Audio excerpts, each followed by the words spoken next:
Macron sera en Afrique dans quelques jours. Et la chose la plus surprenante, c'est qu'il y sera pour 2 jours consécutifs. En d'autres mots, un président français passerait plus de 24 heures sur le territoire africain. Est-ce qu'il vient alors nous aider? Est-ce que le gouvernement français subitement se rend compte que l'Afrique a réellement besoin d'aide? Pas les aides d'avant, la vraie aide. Comme dirait quelqu'un, c'est maintenant que l'aide commence. Bonjour et bienvenue dans Parlons de business. Alors ici on parle de quoi?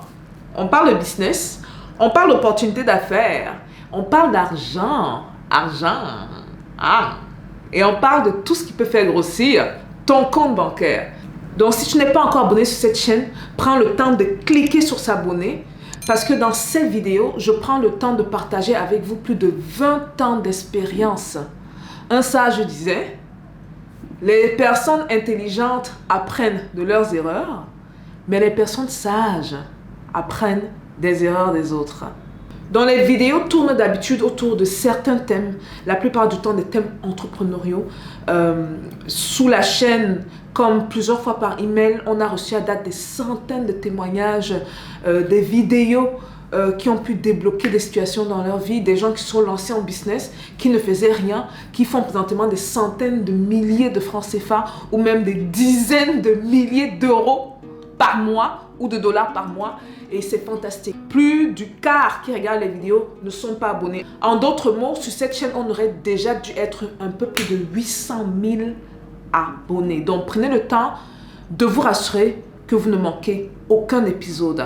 Donc maintenant, dans le vif du sujet, on va parler de la visite de Macron. Et moi, j'aimerais plus le prendre sur un angle business. On va aller dans les chiffres, on va parler de business, on va parler des réalités. Parce qu'il y a ce qu'on nous dit et il y a ce qui se passe sur le terrain. Et il y a tout, mais je ne dirais pas les collègues de l'ONU, parce que c'est pas comme je travaille là-bas, mais on se comprend. Donc ceux que je fréquente à l'ONU et ceux de la Banque mondiale qui sont à un niveau de poste quand même élevé, je comprends que beaucoup veulent faire leur travail. Je comprends que beaucoup croient en leur job, en leur travail, mais il arrive bien un moment où il faut poser, s'arrêter et analyser. Est-ce que ce qu'on fait fonctionne? Cette vidéo sera sur 2 volets. Le volet de l'aide et le volet de nos présidents africains. À savoir les 2 présidents que Macron viendrait visiter, qui seraient Talon, le président du Bénin, et Paul Biya, qui est le président du Cameroun, au pouvoir depuis un peu plus de 40 ans. Donc par rapport à l'aide, ce qu'il faut comprendre, c'est que ce qui est superbe, que ce soit dans la finance ou dans le business, c'est que on dit souvent en anglais « history leaves clue », but more data leaves clue. En d'autres mots, c'est important d'observer les actions qui ont précédé, les actions qu'on veut poser présentement pour avoir une idée de ce qui peut se passer demain. 60 ans, laissez-moi me corriger, plus de 60 ans après les indépendances en Afrique, la plupart de nos économies sont toujours dépendantes de l'aide. Maintenant, ce qui est intéressant avec cette aide, c'est que c'est une aide qui est supposée aider, mais qui pourtant, quand on compare les économies de nos pays aujourd'hui et avant, se sont soit détériorées, soit restées telles quelles, ou ont légèrement avancé. Et certains espèrent même, parce qu'on parle de l'aide, je parle bien sûr de l'aide, des aides occidentales, mais certains espèrent, auraient attribué le progressement qu'on aurait vu récemment à l'arrivée de la Chine en Afrique. Si donc on parle de l'aide occidentale, je vous conseille de lire un livre très puissant, The Dead Aid. Je ne sais pas s'il y a la version francophone de ça, de Moyo. C'est une Zambienne phénoménale économiste. Elle a fait Harvard, je pense qu'elle a également fait Princeton, Yale. Elle a travaillé à la Banque mondiale pendant plusieurs années. Vous allez comprendre beaucoup d'aspects. Ce que j'aime beaucoup dans son livre, c'est qu'elle ne dénonce pas juste, elle propose des solutions. Elle propose un partenariat où chacun est gagnant. Et où, on va parler de ça un peu plus tard, vous allez vous rendre compte que certains pays, certains gouvernements, même comme on a tendance à taper sur eux, ont ouvert les yeux par rapport à ça.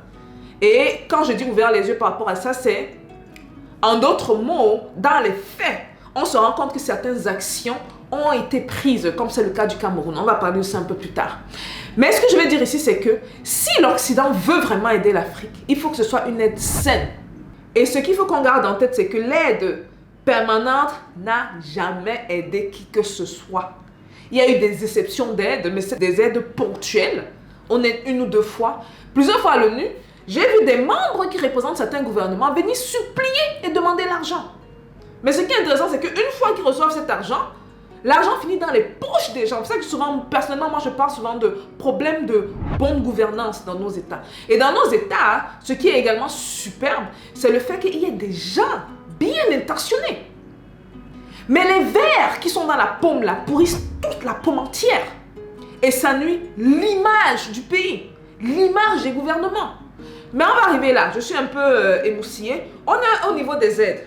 Ok, donc quand des fondations très connues comme la fondation Bill Gates par exemple arrivent en Afrique, et ça ils le font, ça fait très longtemps. Bill Gates en Afrique, ça fait au minimum 20 ans. Minimum. Ce que je trouve anormal, c'est qu'ils disent qu'eux, ils développent leurs solutions qu'ils apportent en Afrique.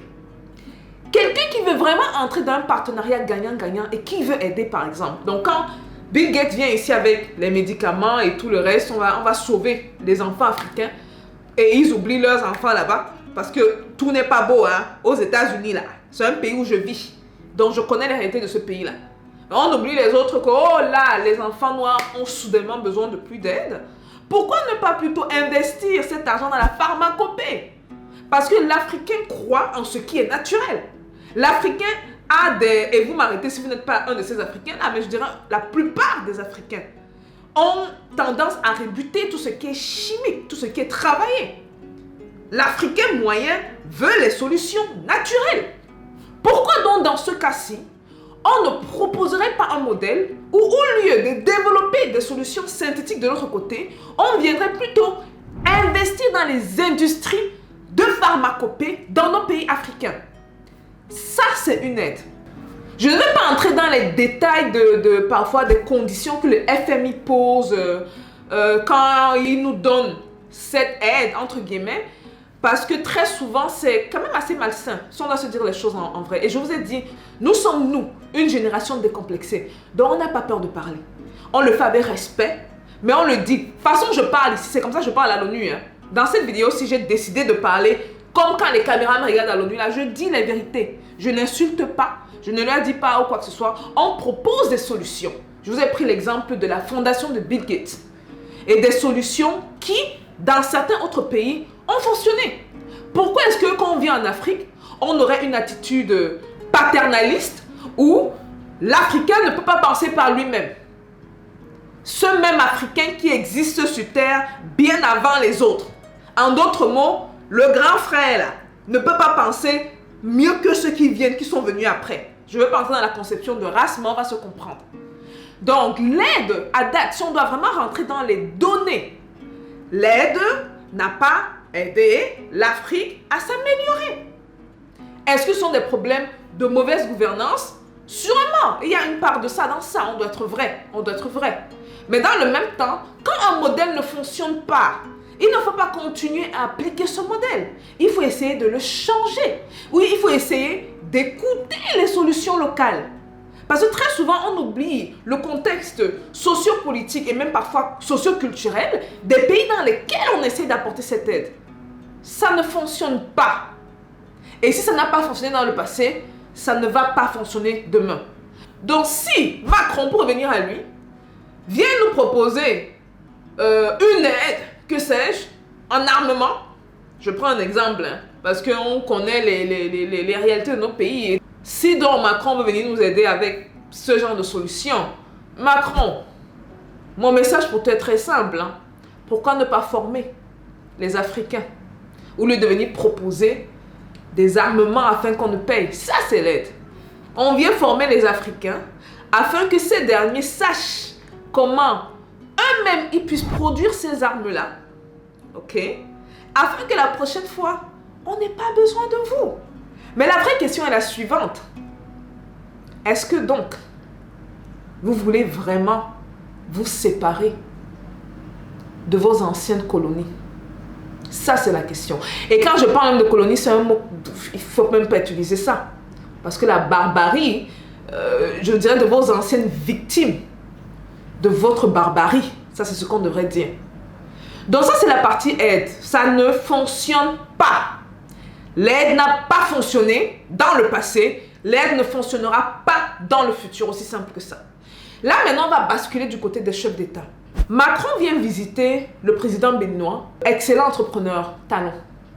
Je pense que j'ai été une de ces personnes qui a eu à témoigner du progrès de ce pays. J'y vais, ça fait plusieurs années. Je fais business dans ce pays, ça fait plusieurs années. Et je peux vous dire clairement que sous talent, qu'on l'aime ou non, et c'est là où l'Africain doit apprendre à faire la part des choses, ça c'est ce qui nous dépasse. On est dans les extrêmes. Quand quelque chose ne fonctionne pas, on tape, on tape, on tape. On n'a pas le temps d'apprécier ce que certains font. De telle manière que même si c'est ce qu'ils font, ils essaient même de faire et ils se tuent au travail, on n'apprécie pas ça. Ayant visité le Bénin avant Talon dans le passé, et avec Talon présentement, je peux vous dire clairement que c'est un pays qui se digitalise et qui se modernise en termes d'infrastructure. Franchement, tu peux maintenant rouler au Bénin, du nord au sud, sans problème. Je me rappelle qu'il y avait des époques où, quand on devait aller à Parakou, là, du côté du nord du Bénin, c'était chaud, c'était chaud. Il n'y avait pas de route. Mais les présidents qui comprennent l'importance des infrastructures sont des présidents qui comprennent l'économie, comment ça fonctionne. Parce qu'un pays ne peut pas se développer sans infrastructure. Donc, je comprends parfois que nous, la population, a tendance à taper sur eux parce qu'on n'a pas la vision, on ne comprend même pas ce qui se passe. Mais dans le même temps, pour les plus posés, pour les plus sages, c'est important de s'arrêter et d'essayer de comprendre. Trop souvent, on infantilise nos gouvernements. Est-ce qu'on devrait le faire? Bon, écoute, chacun a son opinion. Dans le même temps, on devrait comprendre que certains de ces chefs d'État-là ont des cerveaux. Et ils comprennent les enjeux géopolitiques. C'est pour ça qu'ils sont dans la politique. Ils comprennent plus les enjeux géopolitiques que le gars du quartier qui va dire voilà, on a reçu tel montant de tel organisme pour qu'il ne fait pas ci, pourquoi on ne fait pas. Ce n'est pas comme ça que ça se passe, les gars. Quand le FMI donne son argent, il y a des conditions, hein. C'est pas comme ça. Et même si on se rend compte que certains chefs d'État les plus malins, hein, ils vont prendre l'argent, ils ne vont pas vraiment utiliser ça pour ce qu'ils disent qu'ils vont utiliser, ils vont utiliser ça pour autre chose. Mais entre-temps, quand on commence à balancer, rebalancer, rebalancer, on peut se créer des problèmes. Et c'est pour ça également que moi, j'aimerais apporter une solution aux chefs d'État, des solutions qu'ils ne considèrent pas dans leurs équations. Quand on parle des investissements, est-ce qu'ils réalisent même le pouvoir économique de la diaspora? Est-ce qu'ils réalisent la force de frappe de la diaspora? Un peu trop, on se tourne vers l'externe. Mais moi, je dis souvent un truc, hein, et ça, je vais le dire ici à Mondovision. L'Occident a commis une grosse erreur. C'est de faire sortir les Africains du continent. Parce qu'avec ça, il y a eu un éveil plus rapide des consciences. Parce que là, maintenant, on côtoie les Occidentaux chaque jour, donc on sait exactement à qui on a affaire. Mais il y a également le fait qu'on s'éduque chez eux. Et le fait qu'on gagne leur monnaie. Et là, je pense primordialement à la diaspora du Nigeria, qui est l'une des diasporas noires les plus fortes aux États-Unis. Et ils ont commis cette erreur-là. Et bon, écoute, comme on dit, la roue tourne. Hein. On ne peut pas considérer tous les facteurs et on ne peut pas contrôler tout ce qui va nous arriver. Mais dans le même temps, nous qui sommes sortis, on ne devrait pas juste être sortis pour sortir. On devrait apprendre des Occidentaux. Attention à ne pas être dans les extrêmes, parce que j'entends souvent certains dire « Oh, les Blancs ont fait ceci, les machins, trucs. » Bon, j'ai tendance à parler plus contre certains gouvernements, parce que souvent, les individus lambda, ils sont quand même plus ignorants. Ils ne savent même pas ce qui se passe en Afrique. Donc, il faudrait plus faire attention avec ce genre de discours-là. Bon, pour venir dans le cœur, la deuxième partie rapidement, parce que je sais que je vais un peu dans tous les sens. Et c'est fait exprès, c'est fait exprès. Les gens veulent me faire dire les choses ici qu'ils ne veulent pas dire. C'est fait exprès. Il y a certaines informations parfois qu'on lance vite comme ça, mais c'est fait exprès vraiment.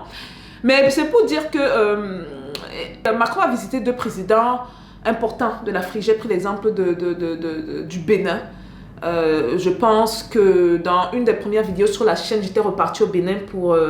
C'était dans le contexte de mes voyages d'affaires. Comme d'habitude, même, le contexte des voyages d'affaires en dehors de l'Égypte, je l'ai mentionné, quand je vais souvent en Égypte, c'est plus pour des raisons spirituelles qu'autre chose. Mais les autres pays d'Afrique, c'est pour faire la c'est pour le business. C'est pour créer des emplois dans ces pays-là. C'est pour entreprendre, c'est pour faire le commerce. Et maintenant que j'ai une caméra, c'est important pour moi de vous amener avec moi dans mes aventures, de vous montrer comment ça se passe. Parce que ce n'est pas abstrait, ce n'est pas le oh. Et ces voyages me coûtent énormément d'argent. Par pays, je ne dépose pas moins. Si je dois visiter un pays pour un minimum d'une semaine, ce n'est pas moins de 20 000 $ ou euros, en comptant le billet d'avion et l'endroit où je reste, pas moins. Donc quand je vous amène avec moi dans ces voyages-là, c'est également pour partager les opportunités d'affaires avec vous. Il y a certains que je ne peux pas faire, il y a d'autres que je fais déjà, comme j'ai eu à révéler très récemment lors de mon voyage au Sénégal. Il y a des choses que je n'ai pas dit jusqu'à récemment parce que j'observais la communauté à date et je me rends compte que dans la grosse majorité, je dirais un bon 95%, les Africains sont prêts. Nous sommes prêts économiquement à nous lancer. Certains, il manque un peu de courage, il manque un peu de boost. Mais moi, je vous dis une chose, si votre soeur le fait, si votre fille le fait, si votre grande soeur ou petite soeur, que sais-je, le fait, vous pouvez le faire. Je n'ai pas de cerveau, je n'ai pas 3 cerveaux. Par contre, j'ai une mission. Et cette mission est primordialement mon peuple. Le reste, on s'en bat. Laissez. Il y a un truc que j'ai appris, je dirais, lors de ces 4 dernières années, c'est que... Non, même pas. Je dirais lors de ces 15 à 16 dernières années, parce que ça fait quand même un peu plus de 15 ans que je suis en Amérique du Nord, c'est que c'est très rare de voir une personne de l'Occident, surtout les anglophones là, dénigrer leur pays et de mettre ça sur les réseaux sociaux. De dire que oh, tel est comme ci, oh, tel est comme ça, de montrer les trous qu'il y a sur la route. Parce qu'il y a beaucoup de trous partout, au Canada, aux États-Unis, là, il y a les trous comme ça plein sur la route. De montrer les bidonvilles de chez eux. Ils ne font jamais ça. C'est ici qu'ils vont venir en Afrique montrer les poubelles et les bidonvilles. Parce qu'eux aussi, ils ont les bidonvilles. Ils ont les ghettos. Et le ghetto de l'Occident, ça c'est le vrai ghetto. Si vous voulez la définition des ghettos là, c'est là-bas qu'il faut aller voir. Mais ils ne le font pas. Et nous, on a tendance à le faire, à avoir les côtés négatifs, à faire ceci. Et j'ai décidé, surtout depuis que je suis sur les réseaux sociaux, d'être celle-là qui va parler positivement de son pays. Je le faisais avant, pas autant que maintenant, mais j'ai décidé d'être celle-là qui va parler positivement de l'Afrique, qui va montrer l'image qu'on ne montre pas. Parce que nous sommes en train d'aller dans le même sens que l'Occident. L'Occident, les Occidentaux, quand ils arrivent ici, là, et quand je dis les Occidentaux, je ne généralise pas, mais je dirais une bonne partie. Quand ils arrivent ici, c'est toujours pour montrer les choses négatives. Ils viennent toujours pour aider. Ils vont aider les enfants souffrants. On va montrer les photos des gros ventres qui ont fait ceci. Oh, ils viennent aider. Vous voyez le complexe du blanc qui vient sauver l'Afrique. Et ils oublient leurs problèmes de l'autre côté là-bas. Mais il faut venir sauver les Africains. Donc, par rapport au Cameroun, moi, j'aimerais tirer mon chapeau par rapport à 2 aspects très importants que le gouvernement a pu, un peu plus même que 2 aspects, a pu gérer, là, a pu régler. Le premier aspect, c'est le fait que, pour ceux qui ne le savent pas, il n'y a pas de base militaire étrangère au Cameroun. Et ceux qui le savent, en termes de position géographique, le Cameroun est une position clé. Le Cameroun, c'est ça qu'on dit que c'est le cœur de l'Afrique centrale. Vous avez accès au Tchad, au Nigeria, à la RCA, au Gabon, il y a le Congo, il y a l'Angola. C'est-à-dire que si un pays, en termes de stratégie, doit poser des bases militaires, il devrait clairement le faire au Cameroun, mais il n'y en a pas, même pas une seule. Est-ce que les Camerounais donc sont au courant de ça ou est-ce qu'on est trop concentré sur les choses négatives pour ne pas apprécier le peu qu'on a? Parce que les choses négatives, on va se plaindre, ça a changé quoi? Moi-même, j'ai ma liste de trucs négatifs là, je ne veux pas vous mentir.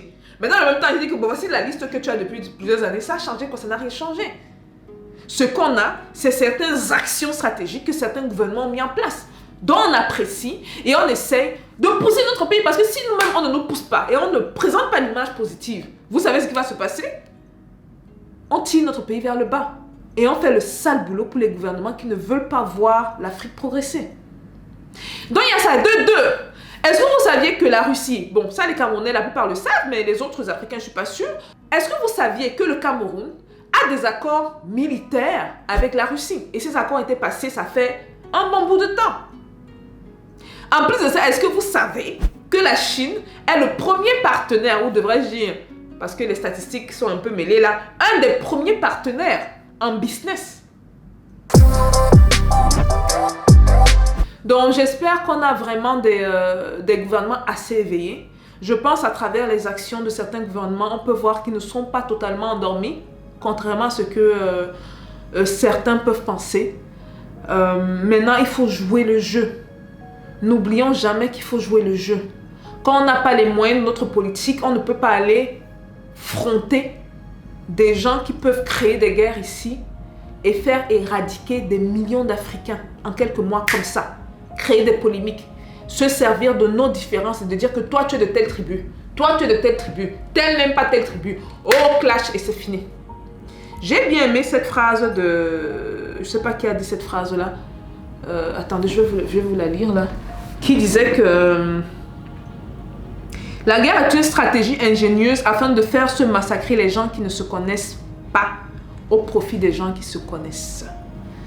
En d'autres mots, apprenons non seulement à nous connaître africains, mais à nous aimer.